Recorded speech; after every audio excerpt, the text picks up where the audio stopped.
وبہ نستعین وہو خیر معین۔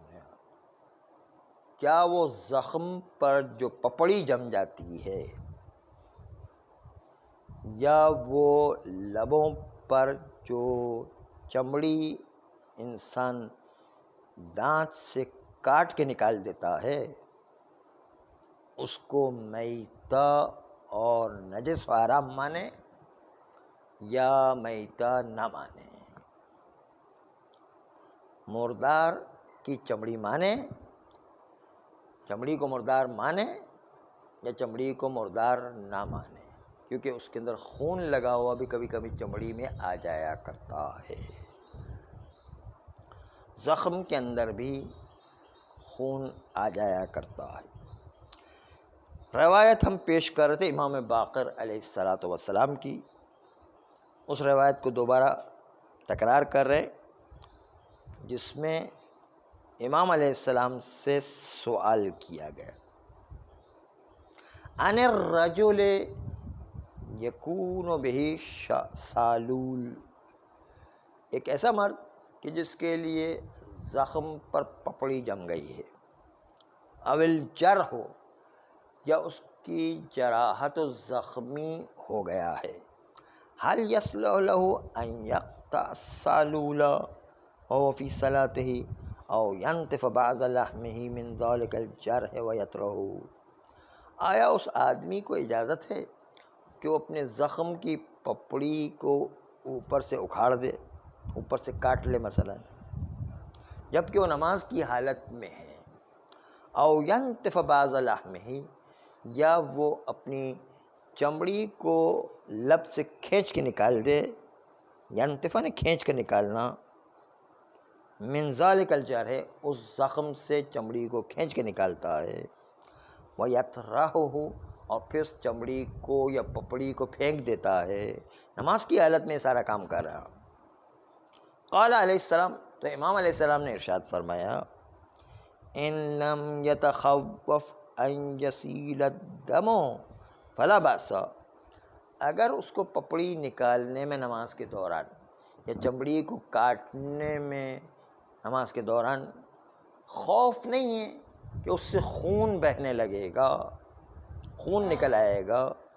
تو اس میں کوئی حرج نہیں ہے، چمڑی کو بھی نکال سکتا ہے اور پپڑی کو بھی نکال سکتا ہے۔ وَإِن تَخَوَّفَ أَن يَسِيلَ الدَّمُ فَلَا يَفْعَلْهُ، اور اگر اس کو خوف ہے کہ خون بہنے لگے گا تو پھر اس کام کو انجام نہ دے، یعنی پپڑی کو نہ نکالے اور چمڑی کو نہ کاٹے، نماز کے دوران کی بات ہو رہی۔ اس کا مطلب یہ کہ امام علیہ السلام نے اس کام کو انجام دینے کی اجازت دی ہے، اس شرط کے ساتھ کہ خون بہنے نہ لگے، اور ہر جہت سے اجازت دی ہے۔ ہر جہت کا مطلب چاہے اس چمڑی کے نکالنے میں یا پپڑی کے نکالنے میں انسان کو فعل کثیر نماز کے درمیان انجام دینا پڑے، یہ مطلقاً اجازت دی، کہا امام نے کہا ٹھیک ہے، کوئی حرج نہیں ہے۔ یہ نہیں کہا کہ اگر فعل کثیر لازم آتا ہے تو اجازت نہیں ہے، فعل کثیر نہیں ہے تو اجازت ہے، ایسا کچھ نہیں۔ جبکہ مولا مقام بیان میں بھی ہے، امام مقام بیان میں بھی ہے، پھر بھی کوئی قید نہیں لگائی تو اس کا مطلب مطلق ہے، مطلقاً اس کام کو انجام دینے کی نماز کے دوران اجازت ہے، پپڑی بھی نکال سکتے اور وہ زخم کی چمڑی بھی نکال سکتے، دونوں نکال سکتے ہیں، اور امام علیہ السلام نے کوئی قید نہیں لگائی کہ فعل کثیر اگر پیش آتا ہے تو اجازت نہیں ہے، ایسی کوئی قید لگائی نہیں ہے، بلکہ مطلقاً کا، جبکہ مولا مقام بیان میں بھی ہے اور امام علیہ السلام مقام بیان میں بھی ہے کہ وہ اسی کا سوال کیا گیا کہ یہ کام انجام دیا جا سکتا ہے، نہیں تو امام علیہ السلام کو کہنا چاہیے تھا کہ یہ کام انجام دے سکتا ہے اگر وہ فعل کثیر نہ ہو جائے، جبکہ ایسی کوئی قید نہیں لگائی امام مولا مقام بیان میں ہونے کے باوجود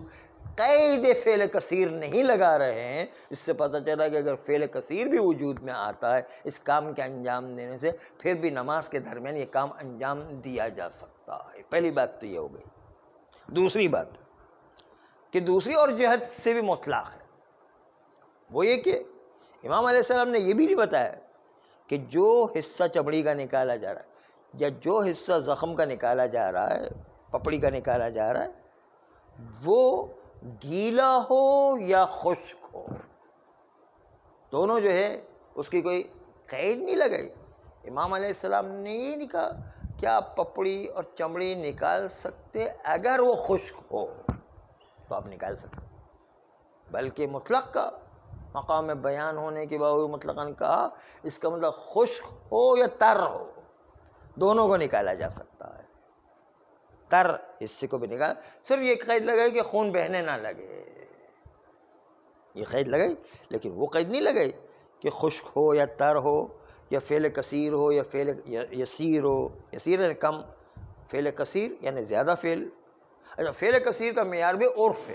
عرف تشخیص دے گا کہ یہ آدمی نماز نہیں پڑھ رہا، تو یہ تو کسی اور کام میں لگا ہوا، کسی اور کھیل کود میں لگا ہوا، کسی اور فکر میں لگا ہوا، اس کو کہتے ہیں عرف کی نگاہ میں فعل کثیر،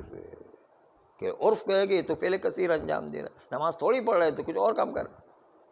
جیسے ایک مثال آپ کے سامنے پیش کر رہا ہوں کہ اگر کوئی شخص نماز پڑھ رہا ہے، نماز کے درمیان الحمد کا سورہ، اور یہ پریکٹیکل ہوا ہے، پریکٹیکل مثال پیش کر رہا ہوں۔ ایک صاحب تھے رضویہ، یہ پرانا رضویہ کے اندر، نیو رضویہ نہیں، پرانا رضویہ میں ایک صاحب تھے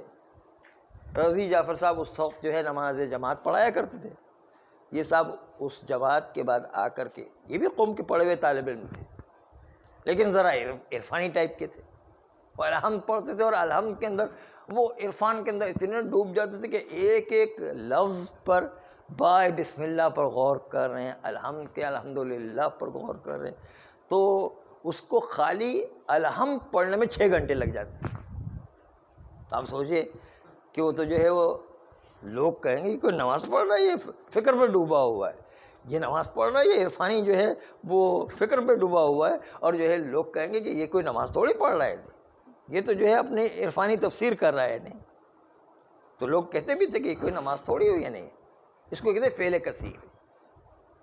کہ عرف کہے گا یہ کوئی نماز تھوڑی پڑھ رہا ہے، یہ تو جو اپنے خیالوں میں ڈوبا ہوا ہے، پاگل ہو گئے۔ لوگ تو بعض لوگ پاگل بھی کہتے تھے اس کو، کہتے پاگل ہو گئے، اپنے ذہن میں کیا کیا فکریں لے کر آتا ہے۔ ہاں ہاں، ابھی بھی زندہ ہے وہ، ایک ڈاکٹر صاحب تھے اصل میں، وہ جو اصل میں تھے وہاں پر قوم میں، جو کچھ عرصے قوم پڑھے، ویسے وہ ڈاکٹر بھی تھے، اتفاق سے ڈاکٹر بھی تھے۔ یہ ڈاکٹر صاحب حضرات جو دونوں پڑھتے ہیں تو اس قسم کے بہت سارے لوگ نکل آتے ہیں یہاں، تو یہ دونوں عرفانی جو بن گئے، اس کے نتیجے نماز ان کی جو ہے خالی الحمد پڑھ دے، اور جو ہے اگر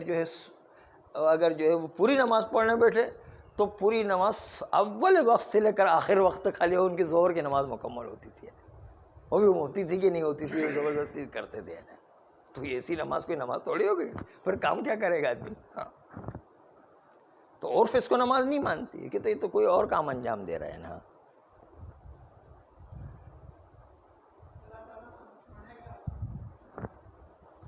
وہ تو اللہ جو ہے اللہ کے پاس جائے گا تو پتہ چلے گا کہ کوڑے لگتے ہیں نہیں لگتے، وہ تو وہیں پتہ چلے گا۔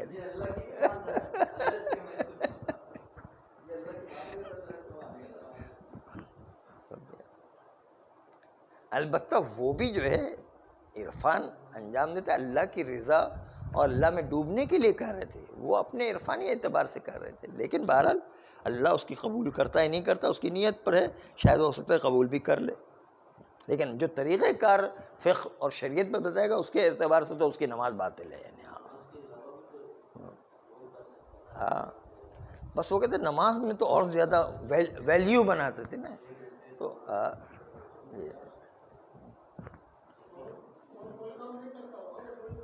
وہ ڈاکٹر تھے، باقاعدہ وہ ڈاکٹر تھے، وہ پتہ نہیں کس عرفان میں ڈوب جاتے تھے، وہ بڑی گہرائی، پروردگار کی توحید کی گہرائی میں ڈوب جاتے تھے۔ ہاں، وہ جو ہے تھے، واقعی پریکٹیکل ہوا ہے، ہم نام نہیں لے رہے، باقی جو ہے ایسا پریکٹیکل ہوا ہے واقعی۔ پھر لوگوں نے پریشان ہو کے اس کو وہاں سے بھگایا ہے بڑی مشکل سے، تب جا کے وہ مسجد جو خالی ہوئی ہے۔ ہاں، تو یہ ہوتا ہے نہیں۔ تو یہاں پر بھی امام علیہ السلام نے ارشاد فرمایا کہ آپ کے لیے پپڑی کو اکھاڑنے کی اجازت ہے اور زخم کی چمڑی کو نکالنے کاٹنے کی اجازت ہے، بشرط اس کے کہ اس میں خون بہنے نہ لگے، اس میں قید نہ تو تر و خشک کی لگائیے نہ فعل کثیر کی لگائیے، کچھ بھی جو ہے نہیں کہا کہ فعل کثیر نہیں ہونا چاہیے، کچھ بھی نہیں، اس لیے جو ہے مطلق اجازت سے پتہ چلتا ہے، جبکہ مولا مقام بیان میں بھی ہے، اس کے باوجود کوئی قید نہیں لگائے، بس پتہ چلا کہ جو فعل کثیر کے باوجود اس کام کو انجام دینے کی اجازت ہے۔ آئیے اب استدلال کا مورد آ گیا۔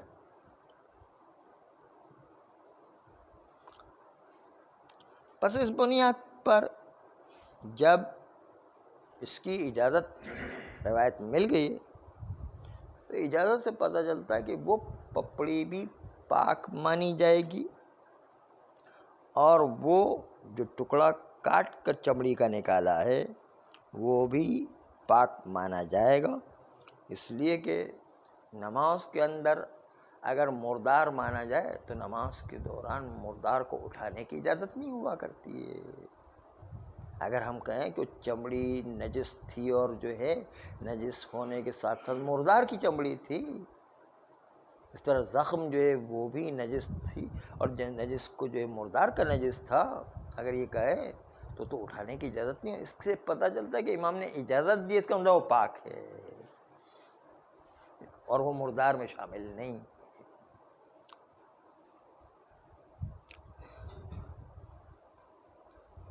اگر وہ پپڑی میتا ہوتی تو اپنے ہاتھ سے اس پپڑی کو آن قلیل میں اٹھانا بھی نماز کو باطل قرار دیتا، اس لیے کہ میتا کو اٹھانا نماز کے درمیان جائز نہیں ہے، نماز کو باطل کر دے گا۔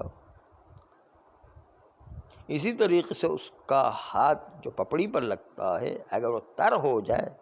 اور تر جو ہے میتا کا تر تھا تو پھر اس کی وجہ سے اس کا ہاتھ بھی نجس ہو جائے گا میتا کا تر ہونے کی وجہ سے، اور بدن کے ساتھ ساتھ لباس بھی نجس ہو سکتا ہے، بس اس کی بنیاد پر نماز باطل ہونا چاہیے۔ جبکہ امام علیہ السلام نے کہا کہ کوئی حرج نہیں ہے، مطلقاً کوئی حرج نہیں، چاہے وہ تر ہو یا خشک ہو، چاہے فعل کثیر ہو یا فعل کثیر۔ اس سے پتہ چلتا ہے کہ کوئی تفصیل امام علیہ السلام نے نہیں بیان کی، کوئی قید نہیں پیش کی ہے، اس سے پتہ چلتا ہے مطلقاً جو ہے وہ پپڑی نکالنے کی بھی اجازت ہے اور مطلقاً چمڑی زخم کی کاٹنے کی بھی اجازت ہے، صرف خون نہ نکلے اس طرح سے کاٹے، ہاں خون جو ہے بہنے نہ لگے۔ یہ تھا استدلال اس بات پر کہ پپڑی بھی پاک ہے اور وہ چمڑی بھی پاک ہے، میتا نہیں ہے۔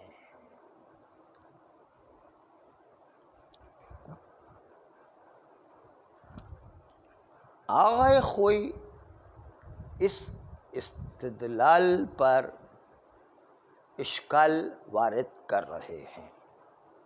اور کہتے ہیں یہ معنی درست نہیں کیا ہے روایت کا۔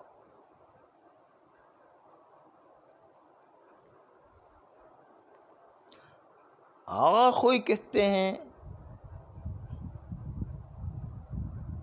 کہ اس سے یہ ادعا کرنا کہ پپڑی بھی پاک ہے اور میتا نہیں ہے اور چمڑی بھی پاک ہے اور میتا نہیں ہے، یہ مدعا واضح نہیں ہے۔ کیوں؟ اس لیے کہ امام علیہ السلام نے ممکن ہے مردہ ہونے کے باوجود، نجس ہونے کے باوجود نکالنے کی اجازت دی ہو، کیونکہ میتا کو جو چمڑی کا چھوٹا سا حصہ ہے اس کو نماز میں اٹھانے میں کوئی حرج نہیں ہے۔ وہ میتا کو تھوڑی دیر اٹھائے نماز کے اندر، تھوڑی دیر کیا پوری نماز کے اندر کوئی میتا تھوڑے سے جو ہو خاص طور پر جو شرمگاہ کو نہیں ڈھانک سکتا ہے تو میتہ کو اٹھانا، اسی لیے کہا کہ انسان اپنے جیب میں نجس رومال رکھ سکتا ہے، کیونکہ نجس رومال سے جو ہے انسان کی شرمگاہ کو نہیں ڈھانکا جا سکتا ہے، اس لیے نجس رومال کے ساتھ بھی انسان نماز پڑھ سکتا ہے نہیں، ورنہ اگر نجس چیز سے نماز باطل ہوتی تو پھر نجس رومال جیب میں کیسے رکھ سکتے ہیں؟ بس پتہ چلتا ہے کہ نجس کو اٹھانا اور حمل کرنے میں کوئی حرج نہیں ہے، تو ہو سکتا ہے امام علیہ السلام نے اس نجس کو حمل کرنے کی اجازت دی ہو اور کہا ہو کہ یہ اتنا سا اٹھا کر کے پھینک دے، کوئی حرج نہیں، کیونکہ تھوڑی دیر اور نجس کو اٹھانے میں کیا حرج نماز کے درمیان۔ نجس کو پہننا منع ہے، اور یہ پہننے کا لفظ اس پر صادق نہیں آئے گا، پہننا الگ ہے، اٹھانا الگ ہے۔ انسان جو ہے نجس چمڑی اٹھا رہا ہے، نجس چمڑی کو پہن تھوڑی رہا ہے کوئی، پہننا منع ہے نجس۔ میتہ سے لباس بنا کے پہننا حرام ہے اور اس میں نماز نہیں ہو سکتی، لیکن اگر اٹھا کر کے پھینک دیتا ہے تو اس سے کیا حرج ہے؟ اس لیے یہ روایت کو حامل کرنا کہ اس سے یہ سمجھ میں آنا کہ جو ہے میتہ نہیں تھا، وہ جو چمڑی پاک تھی اور جو ہے وہ پپڑی بھی پاک تھی، یہ استدلال کرنا غلط ہے، اس لیے کہ میتہ بھی ہو تو پھر بھی جو ہے نماز پر کوئی فرق نہیں پڑتا ہے، نماز اپنی جگہ پر صحیح ہے۔ تو یہ کیسے استدلال کر لیا کہ وہ جو ہے میتہ نہیں ہے اس لیے کہ نماز پڑھنے کی اجازت دی، اس سے پتہ چلتا ہے کہ میتہ نہیں، یہ کوئی بات نہیں، میتہ ہو یا نہ ہو نماز دونوں صورتوں میں صحیح ہے۔ اس لیے میتہ نہ ہونے پر اس نماز پڑھنے کی اجازت سے ہم کشف نہیں کر سکتے کہ میتہ نہیں ہے، بلکہ میتہ ہو تو بھی نماز صحیح ہے، اس لیے یہ استدلال بالکل صحیح نہیں ہے۔ صلی اللہ علیہ وآلہ